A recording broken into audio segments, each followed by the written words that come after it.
What is going on? It is yours truly, Primo SB, Preem Strict Biz Zero, S Bizzle, Shingoki, Shin SB, Dobis PR, Robert Damas, and everything in between for my aliases, PSB and all that. So today, this video is in regards to the Super Nintendo Classic with this Bluetooth modification. So what that means is that you install a board over here, which most people would put it on top of the heatsink, if not on the bottom, and put it into the console. And then you can use controllers such as the PlayStation 4 controller, which I have synced up right now. So I'm kind of skipping steps here, but the way it works is that you put in the Konami code with a wired controller after you install the board properly, and if you do the firmware updates and all that prior. So that would be up, up, down, down, left, right, BA, and then you'll start to hear the console beep. I'm not going to do it right now in this video because I already synced up my controller and I need one of my hands to hold my phone while I'm shooting this video to review this piece of equipment. So you can use PS4 controllers, Wii U Pro pads, Wii Wands, Nintendo Switch Joy-Cons or Nintendo Switch Pro pads, and 8-bit Do pads, which is pretty nifty.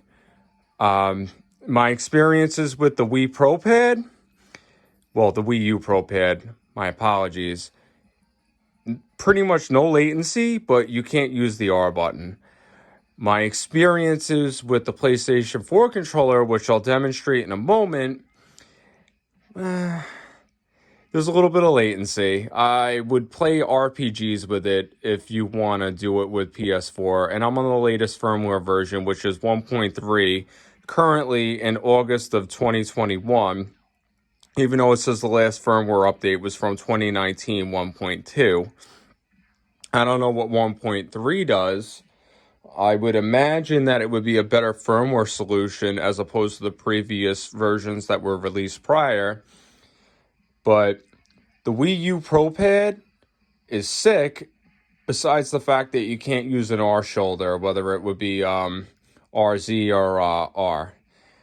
The PlayStation 4 controller, obviously it's comfortable and all the buttons do work, even the back triggers, but there's noticeable latency. It's noticeable enough that you want to play a game like what we're seeing right now in this fighting game category, you'll feel it. You'll wind up getting your ass handed to you. So, I'll demonstrate that in a moment. But the way that it works is because I'm already, as you can see, this line right here with all the Nincade boards right here. I made friends with an eBay seller, and he sells me for every one board, 2 for free. So I've been modding these on my spare time for some of my friends who also have this console.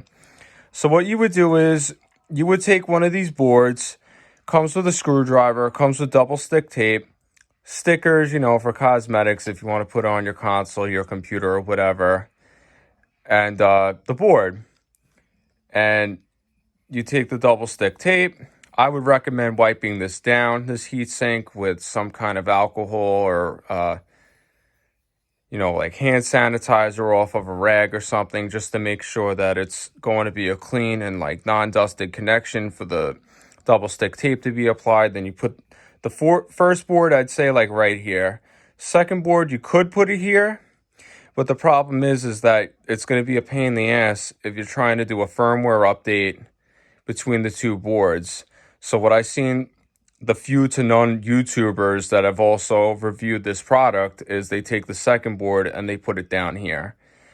But as you can see, you have to bypass it, which comes with a second one of these controller wires. So you would bypass it here for controller 1 and bypass it here for controller 2, which is more in-depth videos. I'm kind of just showing you what I'm doing right before I'm ready to start the process for my buddy. But, it's a nifty mod. Makes your console weigh a little bit more. You could still use your wired controllers. Some people have reported that they use their wired controllers after the mod and there's latency with the wired controller being utilized, or that the wired controller port doesn't work at all and it just becomes strictly Bluetooth. Now, I haven't had that experience. I've already told you my experiences with the Wii U Pro Pad and the PlayStation 4 Pad. It is a nifty mod. I don't think it's essential to be a Super Nintendo Classic Edition operator or player or user or however you want to call it. But in my experience, it's just something nice to have as an extra option besides just using a wired pad. Obviously, a wired pad is going to be the least resistance and latency and most accurate in performance compared to something that's Bluetooth, especially with a console like this.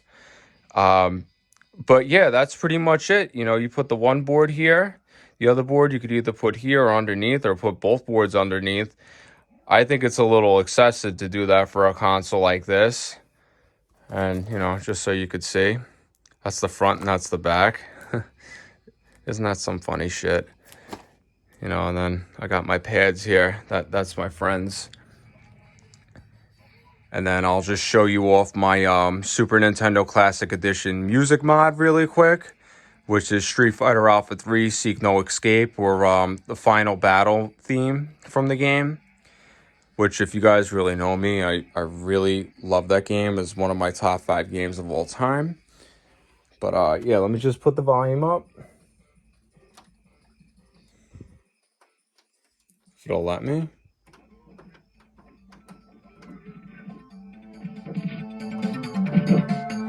Alright, so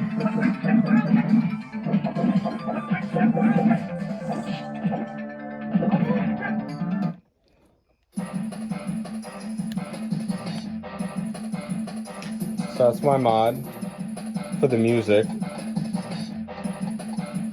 And then this is the PlayStation 4 pad. I don't feel the latency now, but I'm just going to jump into a Street Fighter 2 match. Oh, hold on. Let me show you the home button. The home button works. I just hit the PlayStation button. It brought me back. So we're going to go...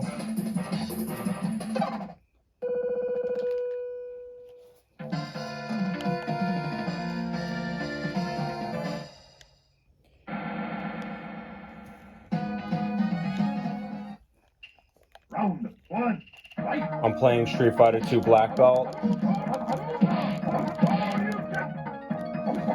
There's a little bit of latency. It's nothing that makes me say this thing's a piece of shit. Some people might tell you that otherwise that have reviewed this on YouTube.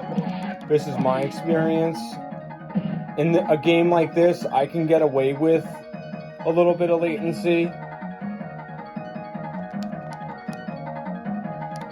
I mean, I glitched out. I just handed E-Honda his ass. But I mean, in Street Fighter Alpha 2,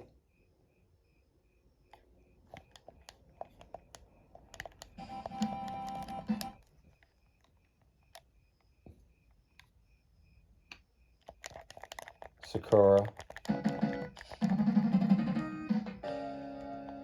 Some people say Sakura. Round 1, fight!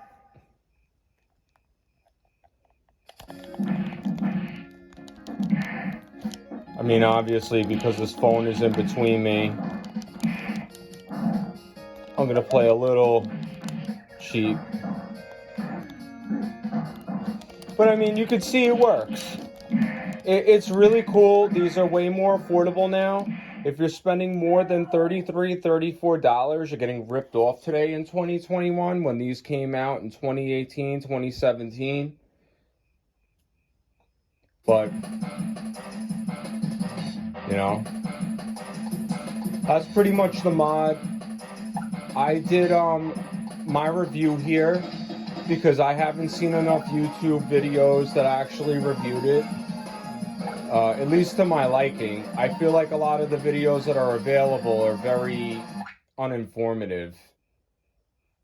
But, you know, it is a product out there that's available since the release of the Super Nintendo Classic Edition console, or pretty much to when it was released. I think it came out maybe 7 or 8 months later, if I'm not mistaken. But this console is amazing. There's so many things that you can do with this console, and one of the many things is having Bluetooth receivers for both controller port 1 and controller port 2. So for every one of these boards that you see here, that goes for one terminal, not for both terminals, just so you guys know as well. So that's my experience with it all. This is Preem Strict Biz Zero, aka Primo SB, over and out, doing my thing. Pieces, and thank you for watching my video.